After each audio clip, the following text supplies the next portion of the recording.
Obama tried mocking Rand Paul at a fancy dinner, and Rand Paul came right back swinging. He didn't let it slide. Incredibly talented young lady. Michelle and I watch the Olympics. We cannot believe what these folks do. Death-defying feats. Haven't seen somebody pull a 180 that fast since Rand Paul disinvited that Nevada rancher from this dinner.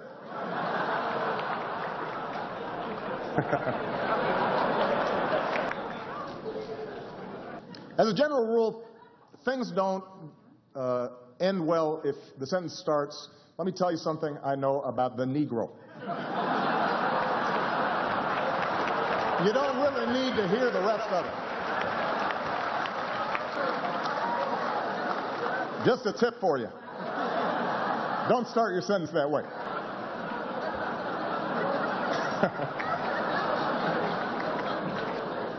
Speaking of Rand Paul, Colorado legalized marijuana this year. An interesting social experiment. I do hope it doesn't lead to a whole lot of paranoid people who think that the federal government's out to get them and listening to their phone calls. That would be a problem. I have some questions, and you get presidential candidates up here, so I want you to ask the president this when he comes up here. Where the hell were the Marines? In Libya, where the hell were the Marines? There were no uniformed Marines guarding our ambassador. What do you think the most dangerous embassy in our country, in the world is? It's got to be Libya or Iraq. Iraq, I think they've got 17,000 people guarding the ambassador. They're not all Marines, but there's probably several hundred Marines, but there's a host of armed people guarding the ambassador. He's inside. How big's the wall, JB? How big's the wall? 10 foot tall in the green zone? Yeah, we've got a fortress guarding the ambassador there. We didn't have any uniformed Marines. There was a 16-person security team. If the president comes up here, ask him, why in the hell did you send them home? They specifically requested to stay. Colonel Wood, who was head of the security team, said, he sent the cables. I want to stay in Libya because it's unsafe and the ambassador's unsafe. President says the buck stops here. Ask him where in the hell were the Marines. Ask him where in the hell is that 16-person security team. And then finally ask him what happened to the plane. There was a DC-3 there that was supposed to be able to help people out of the country or to move about the country. They took their plane. And here's the real rub. They took their plane on May 4th of this year. You know what happened on May 8th of this year, 4 days later? The State Department spent $108,000 buying a new electrical charging station to green up the Vienna embassy. So you have to ask yourself, is the green initiative, is the global warming campaign more important than the security of an embassy? Greening up the Vienna embassy. You know, with the electric car, it's subsidized $250,000 per car. So we probably spent $1 million buying these electric cars to make a political statement in Vienna.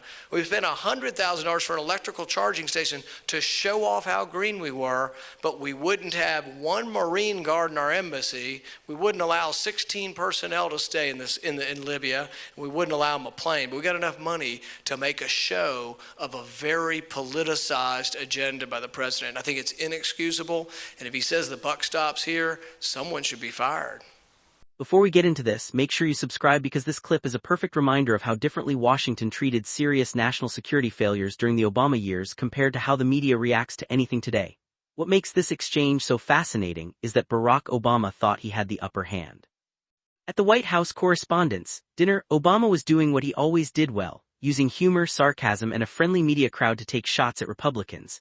He mocked Rand Paul over the controversy surrounding Cliven Bundy, joked about marijuana legalization, and laughed about people worrying the federal government might be listening to their phone calls. And looking back now, that last joke aged horribly. Because at the exact same time Obama was joking about paranoid Americans thinking the government was spying on them, we later learned the NSA surveillance programs were very real. Millions of Americans suddenly realized Rand Paul and libertarian conservatives were warning about something that was actually happening. The joke stopped being funny very quickly, but Rand Paul's response was what really mattered. While Obama was entertaining reporters and celebrities, Rand Paul was focused on Benghazi and the deaths of Americans overseas. And whether people agree with him politically or not, the contrast could not have been clearer. One side was treating Washington like a comedy stage. The other side was demanding accountability for a terrorist attack that killed a U.S. ambassador.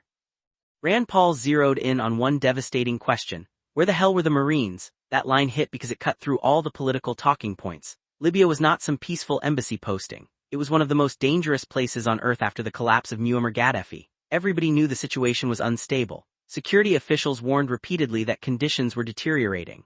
Requests for additional protection were reportedly made. Yet when the attack happened, Americans were left vulnerable. Rand Paul hammered the Obama administration over reports that security teams were reduced, that requests to stay were denied, and that even transportation assets were pulled away. Then he contrasted all of that with the administration spending taxpayer money on green energy projects and electric vehicle infrastructure at embassies overseas. That became the broader conservative argument against Obama's presidency. Critics believed the administration focused heavily on image politics, climate messaging, and international symbolism while failing at basic responsibilities like border security, military readiness, and protecting American personnel abroad. And remember, this was during a time when the mainstream media still treated Obama very gently compared to Republican presidents. The White House Correspondents' Dinner itself became symbolic of that relationship. Reporters laughed along with the president while major scandals and national security questions were still hanging over the administration. That is part of why moments like Rand Paul's response resonated so much with conservatives. He sounded angry because Americans were angry. 4 Americans died in Benghazi, including Ambassador Christopher Stevens, and many people felt the administration never gave straight answers about what happened, why security was inadequate, or why help did not arrive sooner. The Libya disaster also became part of a bigger debate about Obama's foreign policy overall. Conservatives argued that the administration projected weakness abroad, helped destabilize Libya without a long-term strategy, and underestimated the rise of extremist groups across the Middle East. Critics saw Benghazi not as an isolated tragedy but as a symptom of larger failures, and politically this exchange showed something important about Rand Paul himself. Unlike establishment Republicans at the time, Paul mixed libertarian concerns about government surveillance with a more aggressive demand for accountability on foreign policy and embassy security. He was one of the few Republicans willing to directly challenge both parties on issues involving government overreach while also hammering Obama on competence. Years later, people still remember Obama's jokes because he was an incredibly skilled speaker. But they also remember Rand Paul's response because it reflected a growing frustration in the country.